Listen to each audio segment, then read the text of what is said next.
During this time, there lived a sage in Kerala named Narayana Guru, who was so renowned that even Mahatma Gandhi thought it a privilege to spend a few moments with him.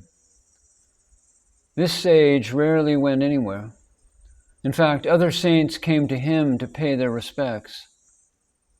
Yet, he visited Bhagavan at Skanda Ashram along with his disciples. Bhagavan spoke in Malayalam, cordially received him, and invited him to share lunch. Narayana Guru replied gladly in Tamil, "Oh yes, we will share the Maharshi's prasad." Bhagavan then bestowed his glance of grace, and for a long time they both sat sharing in ecstatic silence. Then it was time for him to leave. Narayana Guru, looking at Bhagavan's state of Sahaja Samadhi, said in Malayalam, "Let it be so."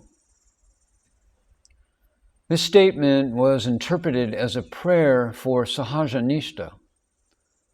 But according to Narayana Guru's devotees and his works, he was already in that state. Right there, Narayana Guru wrote 5 verses in Sanskrit called Nivriti Panchakam, extolling the state of the Sahaja Nishta. When descending the hill along with his disciples, Narayana Guru was in ecstasy.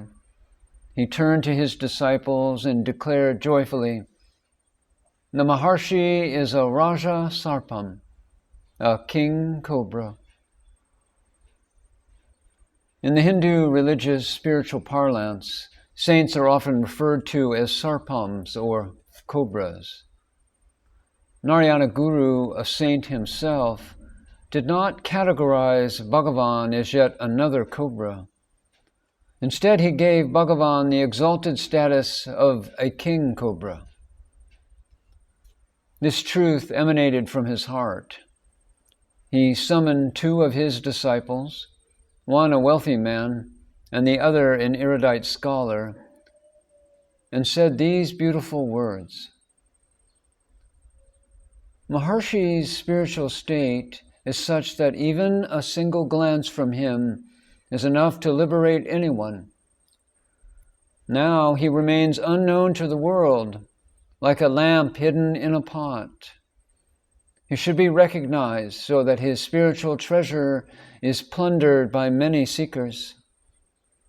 Both of you should stay here for 6 months and make necessary arrangements for food and accommodation for visiting pilgrims, thus letting many visit the Maharshi every day and benefit spiritually. Allow Maharshi's awakening to be known in the circles of scholars and earnest seekers by going to them and speaking about the awakening. So captivated with Bhagavan was Narayana Guru that when he went back to Kerala, he wrote another 5 verses called the Mujicharya Panchakam. On his return, Narayana Guru fell ill. Coming to know of it, Bhagavan sent Kunju Swami with a lemon, saying, "Go and give this to him." Narayana Guru received it and reverentially put it on his eyes, head, and chest. He was in tears that Bhagavan had sent this prasad for him. Whenever he had a visitor from Tamil Nadu, he would ask, "Have you had Bhagavan Ramana Maharshi's darshan?" If the answer was no, he would raise his voice and say, "Why did you come here? You must go back and have darshan there." Knowing that Narayana Guru was to attain Mahasamadhi quite soon, Bhagavan also instructed Kunju Swami about how Narayana Guru's body should be preserved. Narayana Guru was a yani, a realized saint, and Bhagavan wanted his tomb to be built accordingly. Kunju Swami was to give Bhagavan a report on whether the tomb was built satisfactorily. Later, when the news of Narayana Guru's passing reached Bhagavan, he said, "Narayana Guru is a Purna Purusha, a fully blossomed one."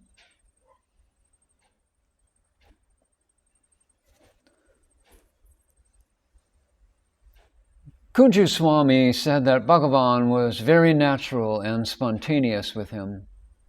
Many a time, Bhagavan would go into samadhi from which it was very difficult to bring him out. When this happened, 3 or 4 people would blow conchas in Bhagavan's ears, until after a long time, Bhagavan emerged from his samadhi. This practice continued until some time after Bhagavan moved to Ramanasramam. The scriptures state that there are 2 means of influencing the mind, by blowing a conch and by ringing a bell. The conch brings out the subdued mind. This can even be tried on people with insanity, to bring their minds back to a state of normalcy. The ringing of a bell turns the mind inwards. This is why temples and churches have bells. It is not merely a ritual, but a method to calm and turn the mind inwards. When Bhagavan's mother passed away, Kunju Swami, along with the others, brought the body down to the present Ramanasramam. Where mother's body was buried, a thatched shed was erected, and Bhagavan's brother Nirajananda Swami and Dandapani Swami stayed there.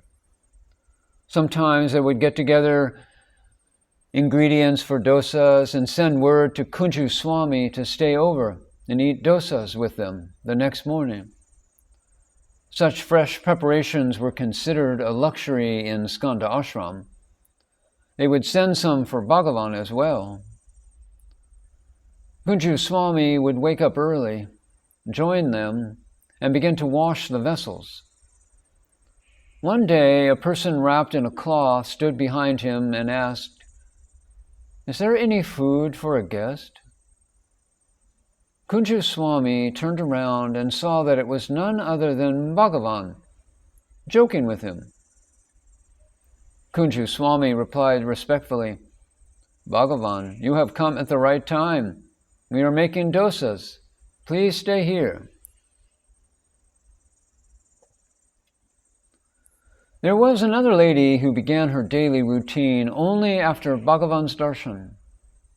When she came to know that Bhagavan had come to the present Ramanasramam, which was only a thatched shed at the time, she insisted, "Stay here. I want to cook for you and feed you." Bhagavan complied. The next day, somebody else said, "We want to give you bhiksha." In Sanskrit, bhiksha means giving of alms, but its literal meaning is giving a feast. It was customary for the persons who gave this bhiksha to request Bhagavan to go around the hill with them. Bhagavan used to walk slowly, and therefore it took the entire night to go round the hill. Soon people started asking him to stay at the present Ramanasramam. Once, when people had offered bhiksha on 5 consecutive days, Kunju Swami tried to stop the next person because Bhagavan had already gone for Giri Pradakshina for 5 consecutive nights. But Bhagavan looked at him sternly to indicate that he must not tell anyone that he had been without sleep for 5 nights. Finally, when 7 days had passed, Kunju Swami could bear it no longer. He went to Bhagavan and protested, saying, "Bhagavan, you have not slept at all. Don't you need rest? Why do you prevent me from stopping these people?" Bhagavan looked at him graciously and said, "What is sleep? Sleep is only to give rest to the mind. Only if the mind exists do you need to give it rest. Where is the mind?" Of course, I understand that if the eyelids are open for 24 hours at a stretch and get strained, and the eyes will ache. If one remains with eyes closed for some time, this too is taken care of.